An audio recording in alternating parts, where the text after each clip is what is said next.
श्री सीताराम भगवान की जय। प्रश्नोत्तर मणिमाला भाग 10 में आपका स्वागत है। चुप साधन। प्रश्न 1, चुप साधन सुगमतापूर्वक कैसे होता है? उत्तर, मेरे को बैठना है, चुप साधन करना है, ऐसा संकल्प रहने से चुप साधन बढ़िया नहीं होता, क्योंकि वृत्ति में गर्भ रहता है।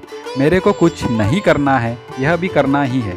चुप साधन बढ़िया तब होता है जब कुछ करने की रुचि न रहे। जो देखना है देख लिया, सुनना है सुन लिया, बोलना था बोल दिया।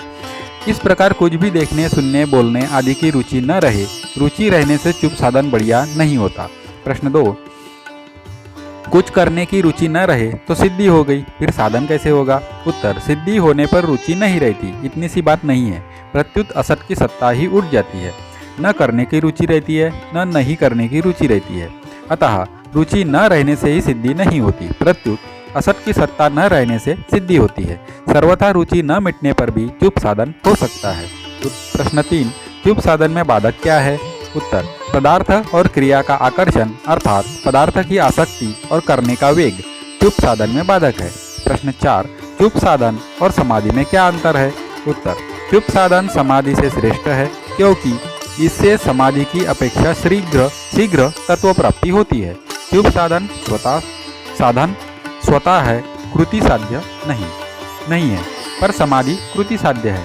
चुप होने में सब एक हो जाते हैं, पर समाधि में सब एक नहीं होते। समाधि में समय पाकर स्वतः व्युत्थान होता है, पर चुप साधन में व्युत्थान नहीं होता। चुप साधन में वृत्ति से संबंध विच्छेद है, पर समाधि में वृत्ति की सहायता है। प्रश्न 5, चुप साधन में चिंतन की उपेक्षा कौन करता है? उत्तर, उपेक्षा स्वयं करता है। जो करता है अर्थात जिसमें कर्तृत्व है, सिद्ध होने पर वह स्वभाव बन जाता है, उसका कर्तृत्व नहीं रहता। प्रश्न 6, उपेक्षा अथवा साक्षी का भाव रहेगा तो बुद्धि में ही? उत्तर, भाव तो बुद्धि में रहेगा, पर उसका परिणाम स्वयं यानी स्वरूप में होगा। जैसे युद्ध तो सेना करती है, पर विजय राजा की होती है। उपेक्षा से, उदासीनता से, स्वयं का जड़ता से संबंध विच्छेद हो जाता है। प्रश्न 7, जागृत सुसुप्ति के क्या लक्षण है? उत्तर, जब न तो स्थूल शरीर की क्रिया हो, न सूक्ष्म शरीर का चिंतन हो और न कारण शरीर की निद्रा तथा बेहोशी हो, तब जागृत सुसुप्ति होती है। जागृत सुसुप्ति और चुप साधन एक ही है। समाधि में तो लय, विक्षेप, कषाय और रसास्वाद ये 4 दोष विघ्न रहते हैं, पर जागृत सुसुप्ति में ये दोष नहीं रहते।